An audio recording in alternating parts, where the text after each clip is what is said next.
Hi viewers, welcome to doctor fax. నేను మీ doctor Srinath. ఈరోజు మనం మాట్లాడుకునేటువంటి టాపిక్ హెయిర్ ఫాల్. చాలా మందిలో జుట్టు రాలేటువంటి సమస్య ఏ విధంగా స్టార్ట్ అవుతుంది, దాని లక్షణాలు, ట్రీట్మెంట్ గురించి మనం చెప్పుకుందాం. జుట్టు రాలడం అనేది సహజంగా ఒక 15 నుంచి 20 సంవత్సరాలు దాటిన తర్వాత సహజంగా కొంత రాలడం అనేది కనపడుతూ ఉంటుంది. వీటికి అనేక రకాల కారణాలు ఉంటాయి. ముఖ్యమైనటువంటి మొట్టమొదటి కారణం ఏంటంటే రక్తహీనత అండి. రక్తహీనత ఉండడం మూలంగా జుట్టు రాలుతూ వస్తుంది. సాధారణంగా హిమోగ్లోబిన్ స్థాయి సుమారుగా 12 నుంచి 14 గ్రామ్% వరకు ఉండాలి. అంతకంటే తక్కువగా ఉన్నప్పుడు రక్తహీనత లక్షణాలు కనబడతాయి. ఈ క్రమంలో జుట్టు రాలడం అనేది కనబడుతూ వస్తుంది. ఇది మొట్టమొదటిది. రెండవది పోషకాహార లోపం వల్ల, అంటే తీసుకునేటువంటి ఆహారంలో సరైన మైక్రోన్యూట్రియంట్స్ ఫుడ్ ద్వారా శరీరానికి అందకపోతే జుట్టు రాలుతుంది. ముఖ్యంగా సోడియం, పొటాషియం లాంటి లవణాలు సరిగ్గా శరీరానికి అందకపోతే జుట్టు రాలుతుంది. మూడవది నిద్రలేమి. నిద్ర ఒక మనిషి ఆరోగ్యంగా ఉండేందుకు సుమారుగా 6 నుండి 8 గంటల పాటు మంచి నిద్ర అవసరం. నిద్ర సరిగ్గా పట్టని క్రమంలో 2 నుంచి 3 గంటలు మాత్రమే నిద్ర పడుతున్నటువంటి వ్యక్తులకు ఈ విధంగా జుట్టు రాలుతూ వస్తుంది.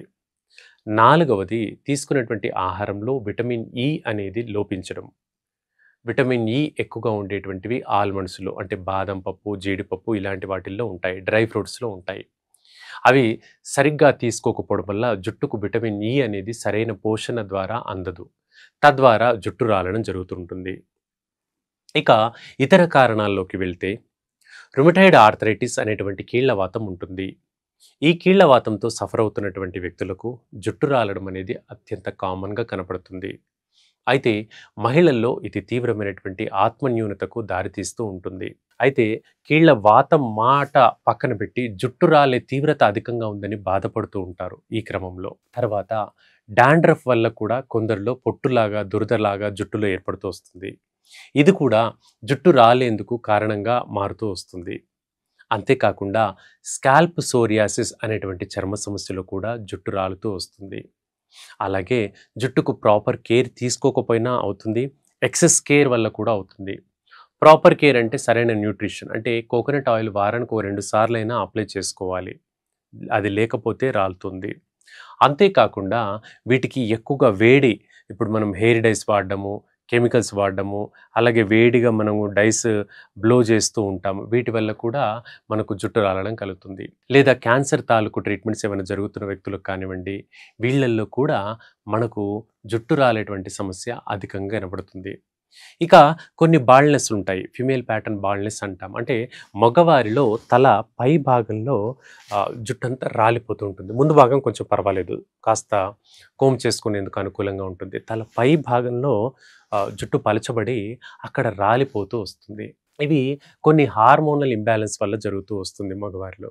తీవ్రమైన ఒత్తిడి, నిద్రలేమి, కోపము, చిరాకు, అసహనం ఎక్కువగా పెట్టుకుంటే కూడా ఈ జుట్టు రాలడం అనేది కనబడుతుంది.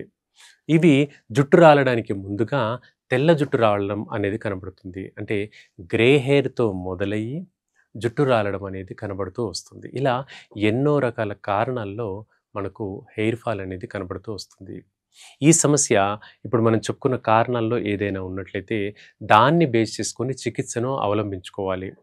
ఆ ట్రీట్మెంట్ అలా చేస్తూ ఉంటేనే మనకి ఇది బెటర్మెంట్ అనేది కనబడుతూ ఉంటుంది. ఇక ఏ మెడిసిన్స్ వాడినప్పటికీ కూడా ఐరన్ సప్లిమెంట్ అనేది కాస్త రెగ్యులర్గా వాడుకుంటూ ఉంటేనే ఇది ఖచ్చితమైనటువంటి పరిష్కారం మనకు ఉంటుంది. ఇక వయస్సుతో నిమిత్తం లేకుండా ఈ సమస్య ఎక్కువ కాలంగా ఉంటే మాత్రం రెగ్యులర్గా హోమియోపతి మందులు వాడండి. చాలా చక్కగా ఈ సమస్య అనేది తగ్గుతుంది. భవిష్యత్తులో కూడా ఈ ప్రాబ్లం అనేది మనం రాకుండా నివారణ మందులు హోమియోపతి ద్వారా ఉంటాయి. సో రెగ్యులర్ హోమియోపతి మందులు వాడండి, చాలా చక్కగా ఈ సమస్య తగ్గుతుంది. ఇదండి ఈరోజు టాపిక్. రేపు ఇంకొక మంచి టాపిక్తో ఇక్కడే డాక్టర్ ఫ్యాక్స్లో కలుసుకుందాం. Thank you for watching. నమస్కారం.